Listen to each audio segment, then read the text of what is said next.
Curtis, good to be with you today. Appreciate it. And really why we're here and talking today, and those of you joining this webinar, and why I'm excited, and again, appreciate the opportunity to talk to you, and thank you to the U.S. Department of Veteran Affairs. Really is something that we are passionate about here at the Boone Group. And that is truly, to put it bluntly, helping employer groups out there that are trying to do business with the federal government navigate that can be the complex waters that is the government contracting market. So today, the goal, one of the many goals, is to hopefully shed some light on the marketplace, ultimately the rules of the road, especially with the SCA contract legislative mandate language that just might happen to be in a pre-solicitation or in an existing contract that you might win in the future. And then looking at it through a different lens, right? Taking a look at these requirements, how these fringe requirements, and we'll talk about what that is, and these bona fide benefits, how you, the employer, the contractor, can truly get the upper hand on that and take advantage of some efficiencies thereof. And then ultimately at the end, we'll wrap up with some of the solutions that we have at the Boone Group, and obviously happy to answer any questions thereof after that. So starting point, I would say on the next slide, a little bit about who we are at the Boone Group. And some of you might have heard of us before and what we do, but we've been around quite a while, been around about 40 years. Our headquarters is here in Austin, Texas. That's where I'm joining you from today. And for that time, our goal has been that, right? Providing solutions, providing consultative approach for employers out there that might have government contract work, and providing unique solutions from the product and the medical and the health insurance side that truly fits the need for the employers' employees, and their families and dependents. And being able to do that appropriately and do that compliantly and do that efficiently is truly the name of the game. So on to the next slide.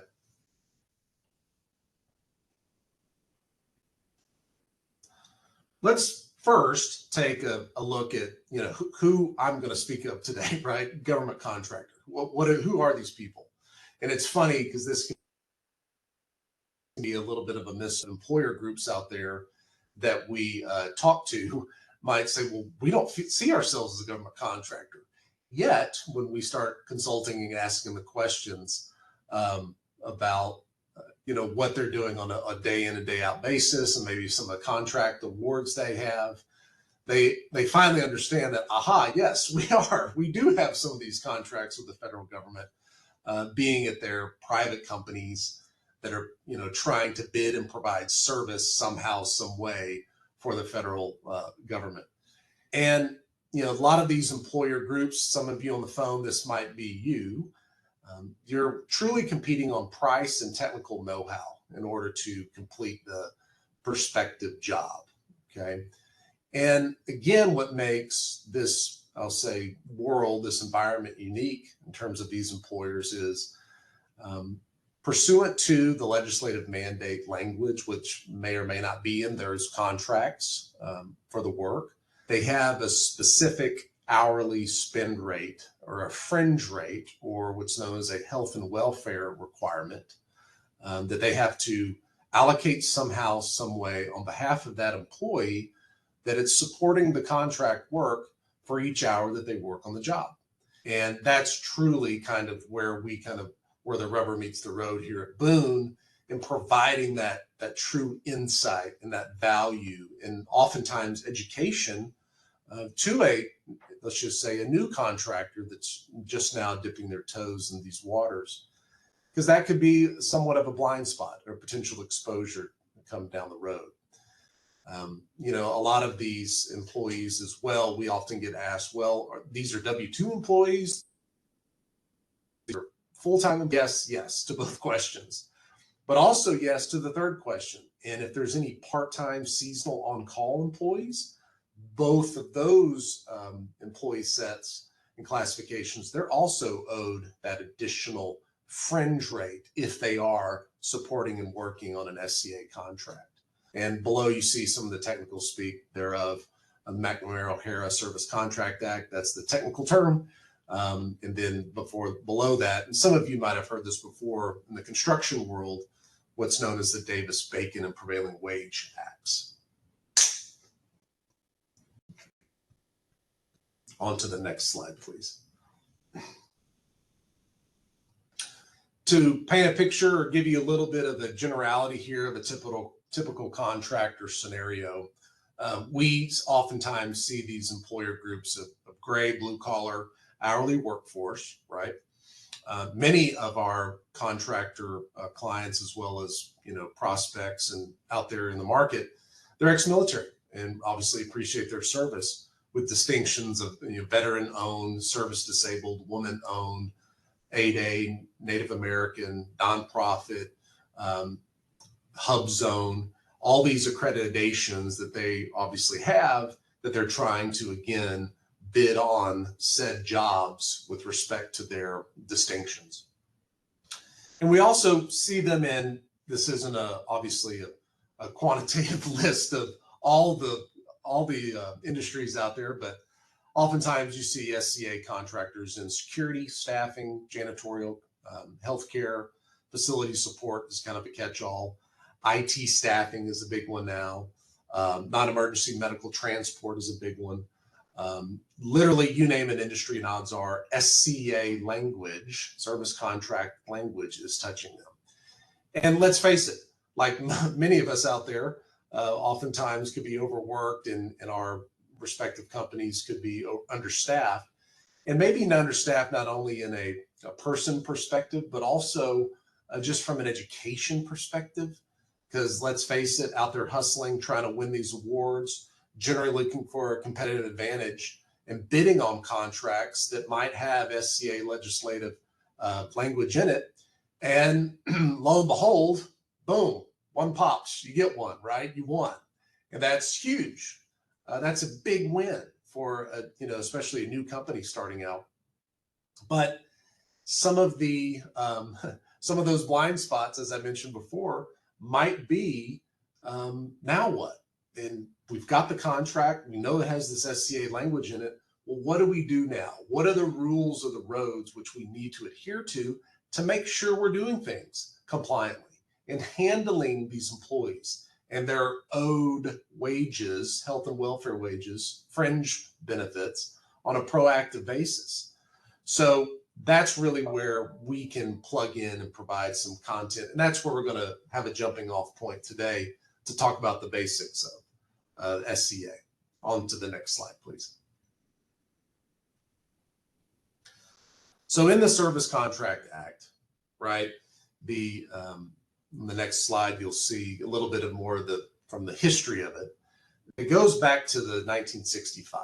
And in general, the SCA contractors have that minimum hourly requirement that they have to spend and apply somehow, some way on behalf of that employee that works on the job.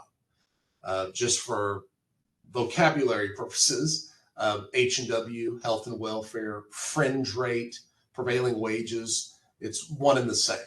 That's that per hour requirement that's above and beyond the base rate of pay for that. Now, oftentimes, employers find themselves trying to fit maybe their traditional off-the-shelf monthly price benefit plan into this hourly requirement. This can cause some challenges. We'll talk at a later date about what that looks like. On to the next slide, please.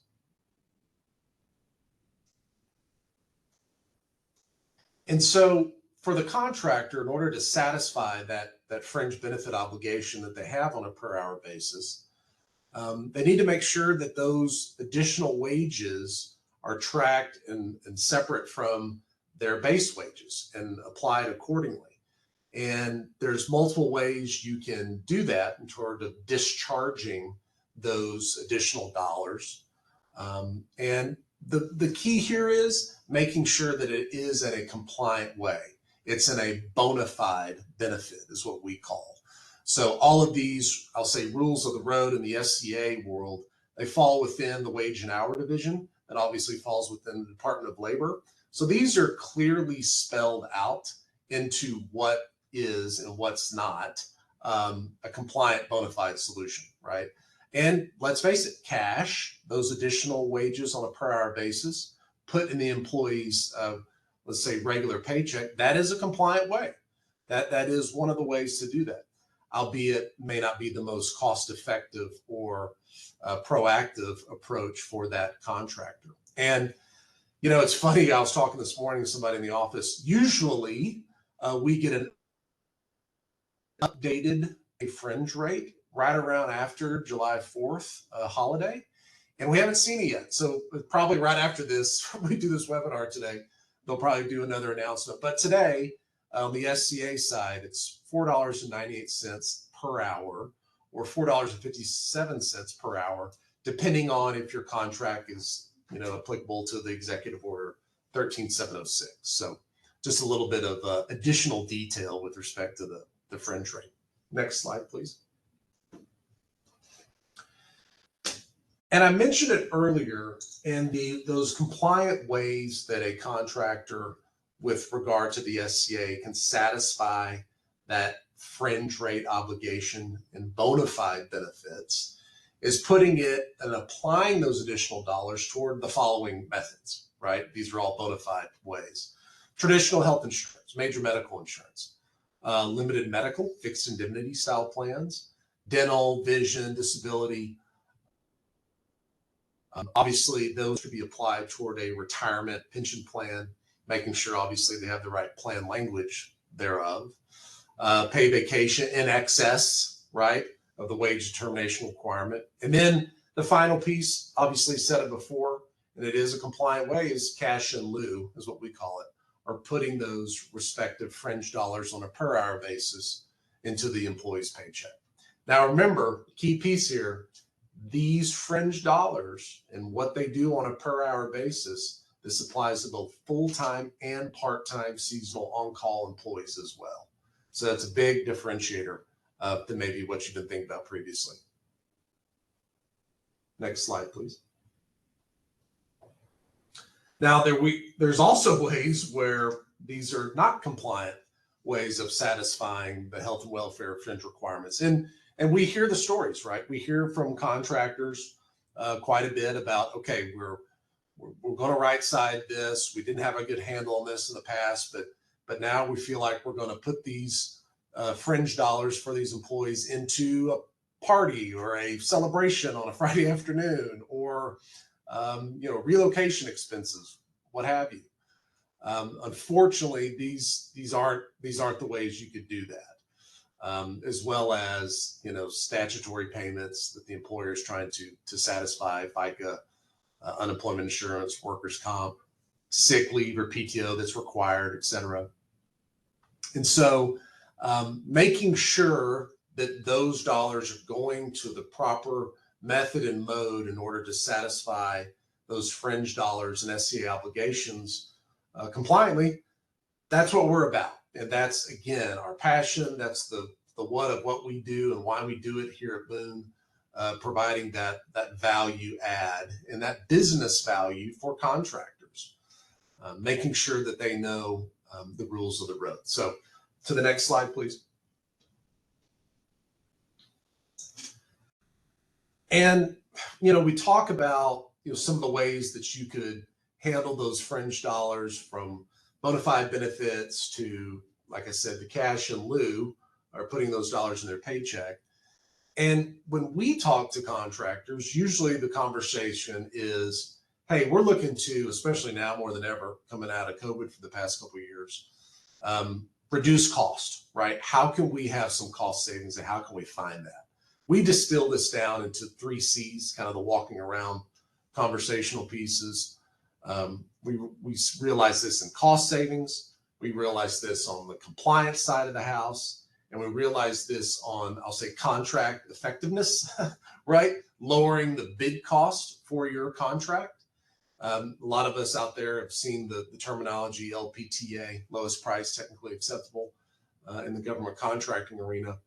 And, you know, we hear from contractors, and here are case studies of asking them, hey, how have your last contracts been? And when they tell us about some of the horror stories about losing contracts within, a few $1,000s, that could have been, nullified by how they managed and applied and, quite frankly, bid those fringe dollars with respect to the contract. So oftentimes eye-opening when it comes to contractors and what they look for. Next slide, please. So part of the issue or the challenge for these employer groups, these government contractors, is, let's face it, after they've done some kind of assessment, we maybe be talking to themselves of their consultants that they have working for them, or it could be the president of the company saying, we've got to find some cost-saving measures. We got to be more, we have to sharp the house some way. You tell us what the best way to do this. And oftentimes how they're managing those fringe dollars, if they're currently paying those dollars into the employee's paycheck, it can be the most expensive way to satisfying it. And that educational piece of, hey, listen, this SCA fringe, these are employer-directed dollars, okay?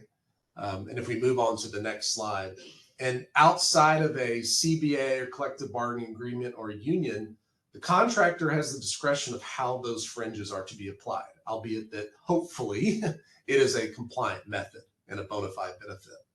But the reason why and where we truly engage with contractors is showing them an alternative, right? If they're open to that.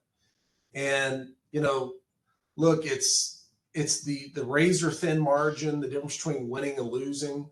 The profit margin can be less than 4%, as seen on the screen here.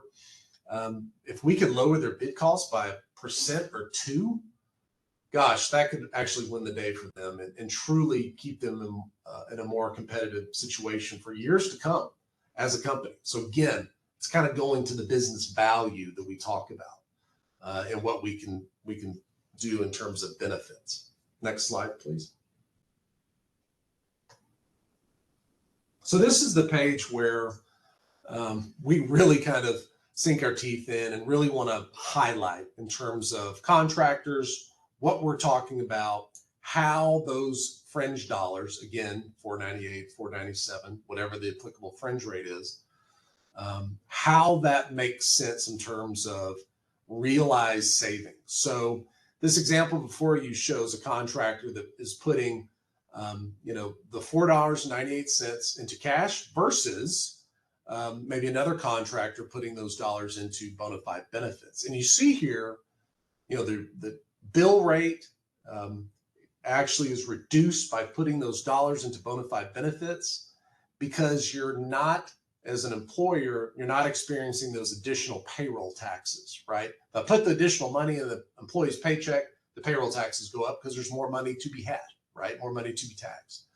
So, it may not seem like a lot, but remember, these is on a per hour basis. So if I'm on a bid rate, or if I'm an existing contract and I realize, wait a minute, you're saying I could save potentially 70 cents per hour per employee.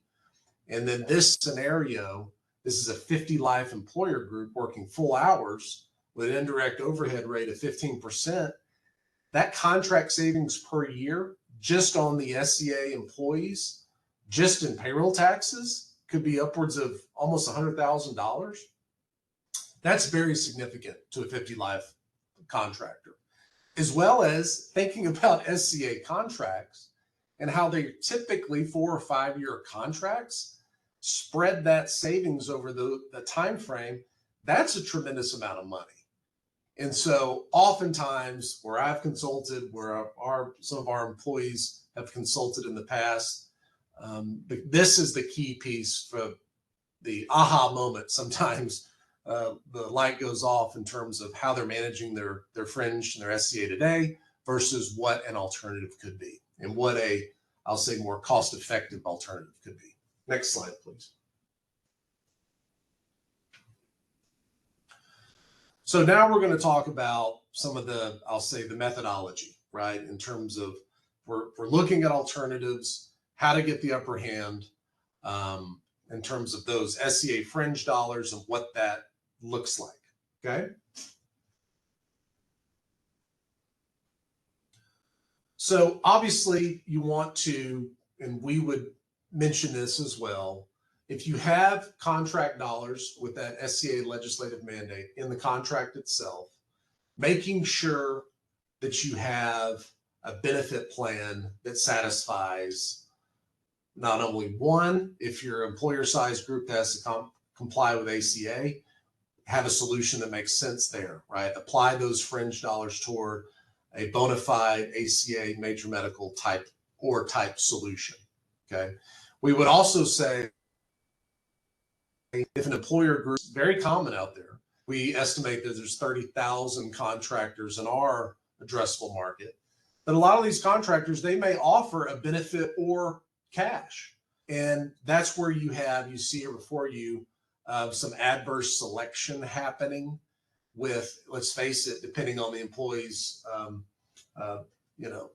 what they're looking for in terms of employer, they may just want that cash instead of the employer-sponsored major medical plan.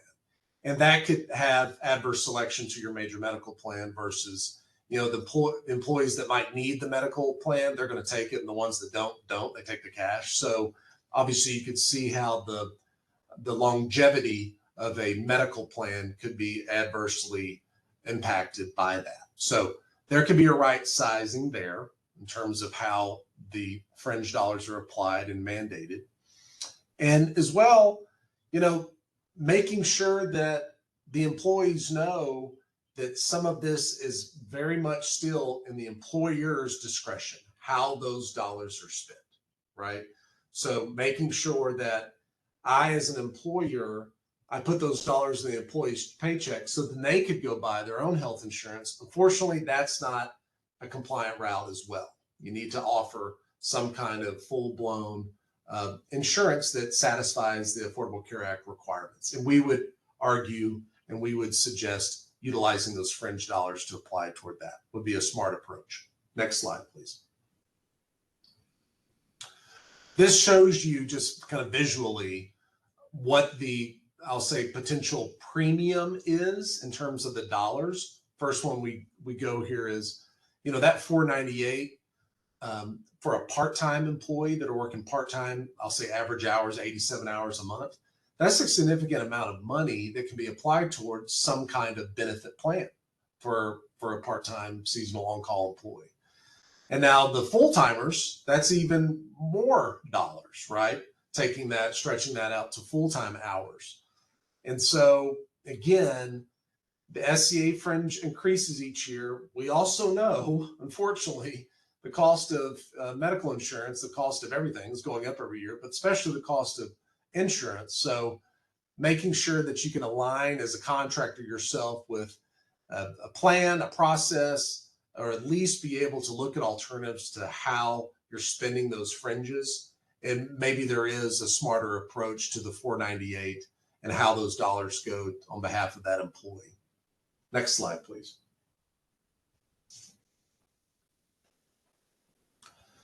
So again, it gets a little bit repetitive. We want to make sure, I said it earlier, this is a mandatory employer spend. The contractor, the owner of the company, they can't keep some of these dollars. They have to spend it somehow, some way on behalf of that employee that supports the job, right? That $498 per hour can be spent a multitude of ways, as we've covered.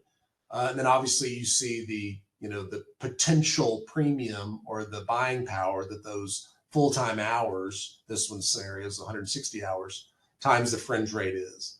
And, some of the solutions we'll talk about in a moment can really set you apart and lend itself to be more competitive in the marketplace as the employer bids on more contracts and sees growth for their company on the horizon. Next slide, please. Now, we've talked about, I'll say, the basics and the rules of the road in terms of needing to be complying with the SCA.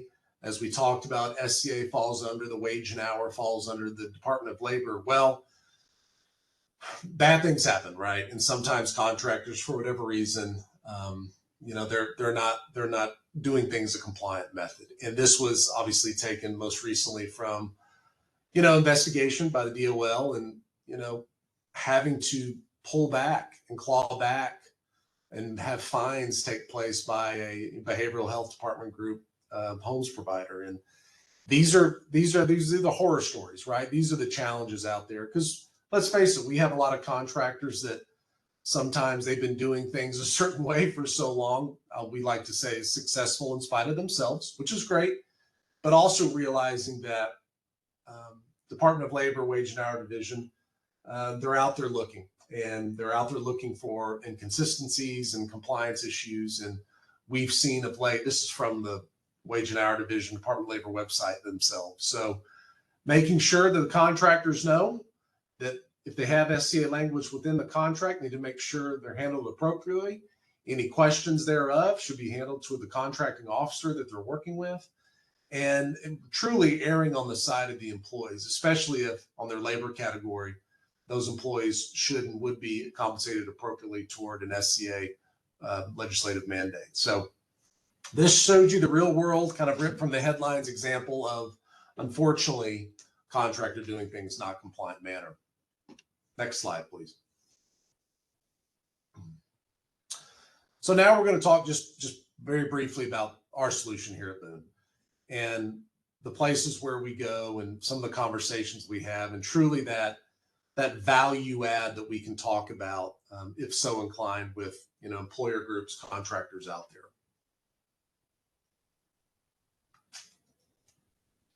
So for us, I mentioned it earlier, when a contractor, to give a scenario, has decided, yes, what we've been doing in the past is not working, or yes, we want to make sure we're setting up an atmosphere of compliance as well as not cash in lieu. So in the years to come, that's not I'll say a harder conversation to have with employees.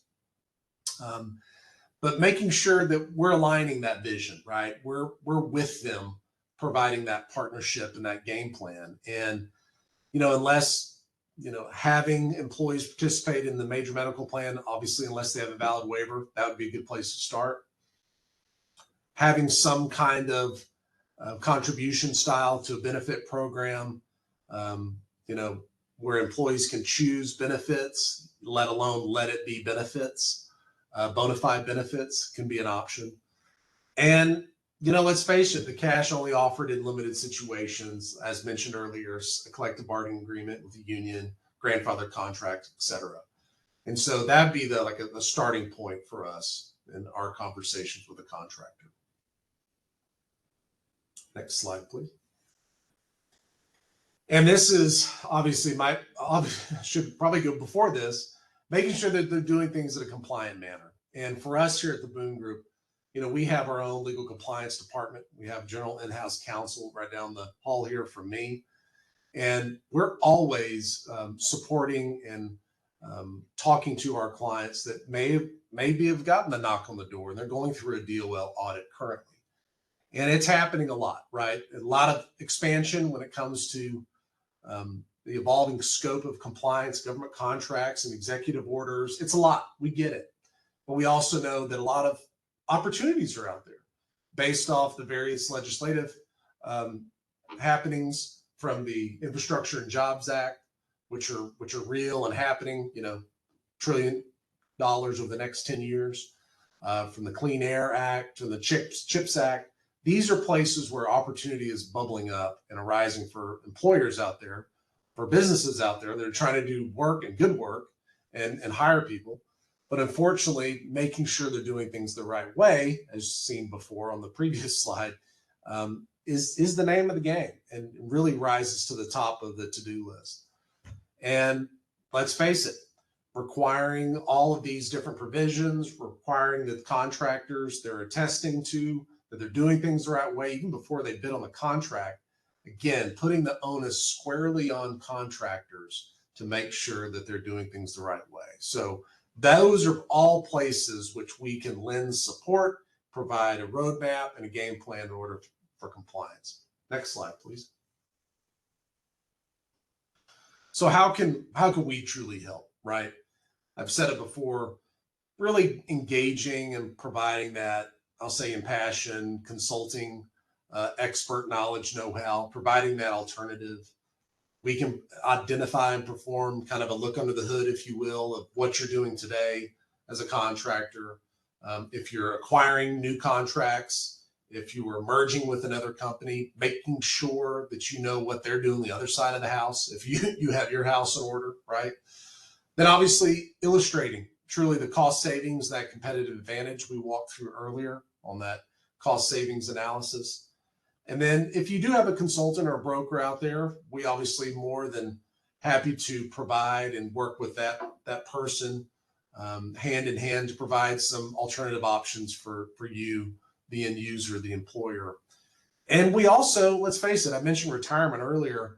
We have a retirement division within our company here at Boone that works very closely with contractors to make sure the employee's retirement plan is up to speed, has the right plan language, and I'll just say performing the best potential for those employees that are participating.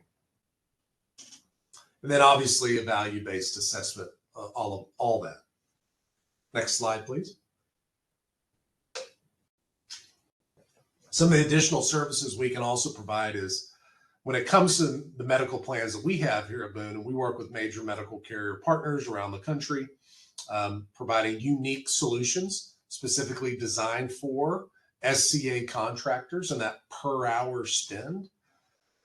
We can perform many duties, right, in terms of the administration roles, from enrollment, legal documents, customer service. We have our call center here at the Boone Group, consolidated billing, obviously, and also retirement registered investment advisor as well. Next slide, please. So to put a bow on it, right, in summary, where we kind of fit in and where we can engage is truly on that compliance piece. Oftentimes that's, square one for a lot of contractors out there, especially after hearing some of the what they're doing today and discovering that there may be a better approach. The administration, we have solutions and partnerships with multiple carriers out there, providing unique benefit plans from major medical to ancillary to limited medical plans, both full-time and part-time, seasonal, on-call. We have those arrows as well. And proprietary plans truly built on that hourly basis. So truly speaking to and providing some predictability for these contractors as they bid contracts on a daily, weekly, monthly basis. And then obviously some know-how from the niche solutions, from the Healthy Terminals Act, from the living wage ordinances that are popping up around the country, San Francisco, New York. We see it in SeaTac, Miami-Dade County, various locales. And then ultimately, and look, it kind of goes to where we started, that peace of mind. And when we're talking, when we're consulting, when we're kind of getting impassioned about what we're talking about in the SCA world, making sure that the contractor knows there's someone they can reach out to, right? They can reach out. They don't have to feel this entire complex SCA world on their own. We really can come into play and provide that tremendous business value. And we love to see contractors go from the 2 Life, maybe a 2 Life company on a Thursday. They just win a 100 Life contract on a Friday, and we go, congratulations. But as kind of the webinar title suggests, then they say, well, great, what do we do now? So we love to see the growth and that partnership of our clients as they get better in the world of government contracting. Next slide. What you see here is some additional, I'll say resources. You can read some more about this from the Department of Labor there. USAspending.gov is a place, great resource. This is free, all free information that you can resource and find information about who's winning what in the government contracting space. Pretty interesting reading. And then obviously the DOL SCA website, some of the newsroom headlines provided earlier, as well as any changes, as well as we're looking for, and our compliance team is looking for any updates to the SCA fringe rate that should probably be happening here, I'm going to guess, within the week or so. So I'm happy to answer any questions on that as well as our website, the Boom Group. Next slide, please. So with that, that's all I have. That's my contact information. Obviously, more than happy to field emails, phone calls, get in contact, myself or Curtis, either way. Curtis, I just kind of want to throw it back to you. Are there any questions out there? Yes, sir. I got a couple for you. Okay, perfect. Awesome. Question number 1. My insurance provider requires that my employees be full-time in order to be covered. How do I get past the mandate of insurance for part-time employees? Does the SCA apply to professionals that are not listed on the list of employees' titles?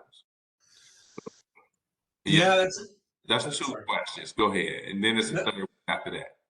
Yeah, no, it's a good question. And just to make sure I'm tracking right, let's face it, major medical insurance providers, yes, they're going to want, obviously full-time eligible employees to be participating on the major medical plan. That's a carrier, that's a them requirement, right? So there's that. Now, if you do have part-time employees and you're looking for, I'll just say an alternative, a home for those employees instead of just cash, there's solutions out there, and we have several of them. I'm more than happy to go through that. Now, just to make sure I followed the last part, if you do have some job categories, some labor cats that aren't falling, like you said, in the professional side, but they're not supporting the SCA contract in any way, that want to make sure that they're not receiving those applicable fringe dollars if they are, in a, let's just say, C-suite administrative management role, not in a hourly supporting of the contract role. So that was my first answer, Chris. Okay. You had a second? I think you answered both of them. So this would be the third question. Okay. If an employee wants to be paid the H&W fringe as part of salary because they have medical benefits via their spouse, is this allowable if it's in writing? Yeah, it is. Again, I would kind of go back to the methodology of the employer group. If an employee is opting out based off of they have coverage elsewhere, what you want to make sure, and that's spouse, TRICARE, what have you, you want to make sure you verify that. And that's in order to cover you as the employer if that were to call into question in the years to come. But yes, by opting out with a viable, verifiable for you, the employer, opt-out reason, that's a method. Although it may not be, a method that lends itself to the most cost-effective approach. I'll just put it that way, right? Got you. Everybody will receive a copy of this slide deck. I think somebody wanted me to go back to the next slide so they could copy the link. Sure. And then somebody did state in the chat, the DOL address doesn't appear to work. This appears to be what we're looking for, but that's okay. They put it in the chat. If the link is not working on the slide deck, it's in the chat. Somebody put it in there. So thank you. I appreciate that. Sure. Let's go to the next question. Sure. What is the Healthy Terminals Act? Oh, great question, because it's timely.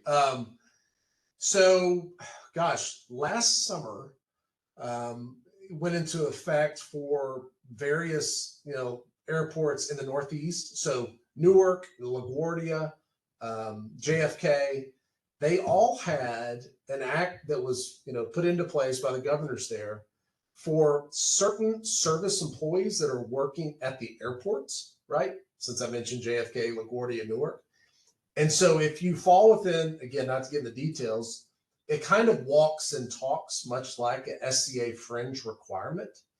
And so a lot of the employers out there that, again, they may think of themselves not even anywhere near a government contract, yet they're having to comply with this, I'll say, legislative mandate by various states in order for their employer groups that are supporting somehow, some way, the folks that are taking the food out the back of the plane, that are cleaning the planes, right, as those planes come in into the terminal.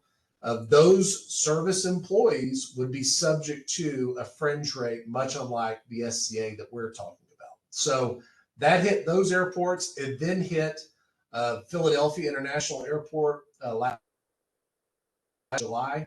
And I would venture to argue that it's going to move elsewhere as well.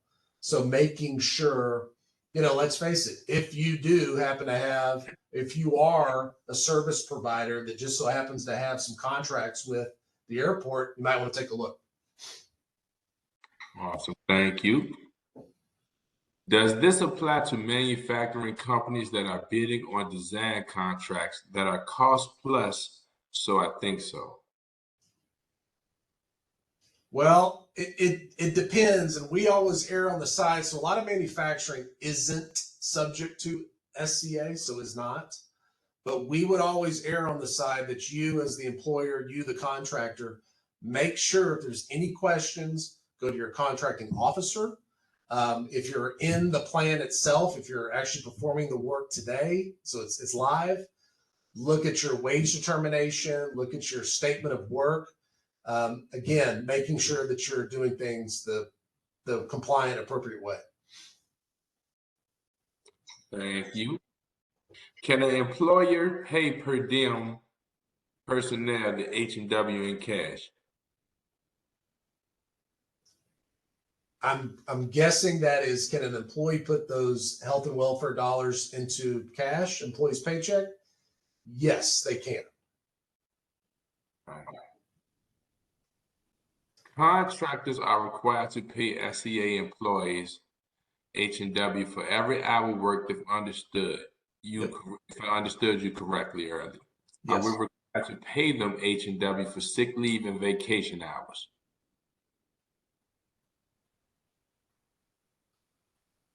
Whatever the contract says in excess of the wage determination, yes, it could go to that, but it has to be in excess of whatever is in there today. It can't just go to satisfy the wage determination, if that makes sense. Got it. Okay.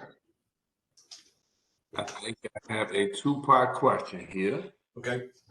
How can we effectively price out professionals with special skills and qualifications when they require higher rates than standard peers without the expertise? That's question number one.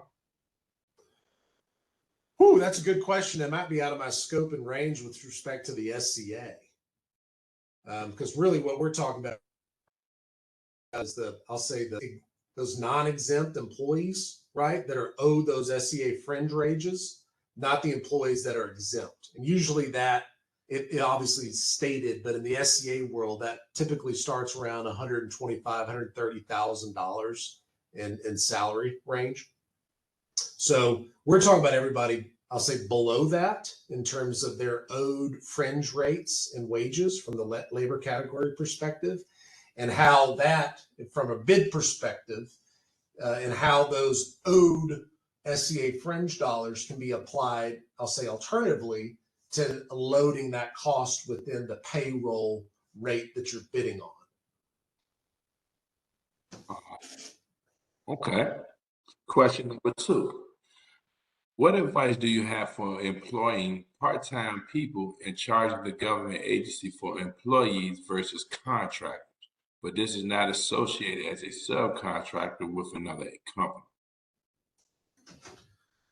Well, I'm just taking the stance in this. If we're talking about part-time employees, and if they're supporting the contract in any way that has SCA language in it, you need to make sure as an employer, as a contractor, that you're allocating those dollars, those owed dollars per hour that they work and support the contract somehow, some way, albeit that it is a bona fide benefit. Whether those fringe dollars are going to the employee's paycheck, yes, you can do that. Or toward maybe a different alternative medical plan, limited medical, some ancillary plans, or even retirement. You can have a retirement, contribution on behalf of that part-time employee as well. Thank you, sir. And last but not least, do subcontractors have to be paid H&W? Yes, great question. So it's timely, especially in the I'll say construction world, and I know we're talking SCA, but Davis-Bacon still has that requirement. It's different though, because those wages prevail where the job is being performed versus SCA. It's a little more static, et cetera. So if you're a prime sub, making sure that your sub is doing things appropriately, that they are supporting the work. Yes, making sure if the contract calls for SCA fringe dollars eligible on behalf of that employee, that they work on the job. And you as a prime need to make sure and ask the questions how those dollars are being allocated. And vice versa. The sub up to the prime, I know it can maybe be uncomfortable, making sure the prime is doing things appropriately as well, because that potential exposure flows both ways. Thank you. There's one last question in here. I'm not sure if it's a question or was it a statement, but it just says, have multiple employees with medical waiver, TRICARE. How do I not offer the cash? Well, you can, if you're not subject to a CBA or union agreement, you can truly mandate the medical plan that can be in place, right? That the fringe dollars that we have that are owed to you as an employee, they're now going to be applied toward a major medical solution, for instance, or a medical plan, or combination of benefits as well as a retirement contribution. Awesome. Thank you. Looks like we don't have any more questions. Wanted to say this was a great webinar, great training. We really appreciate you, everybody attending. Thank you, Grant, for taking your time out. Absolutely. This great information. I think this was wonderful. Everybody, at the end of this, please complete the survey. Let us know how we did today. If you have any questions, let us know. Give us your feedback. We will get back to you at a later date. And I hope everybody have a wonderful day. I hope everybody is staying cool. Definitely. And I hope everybody have a good day once again. And we'll see you soon. Thanks. Thank you, Curtis. Appreciate the time. Thanks to everyone. You're welcome.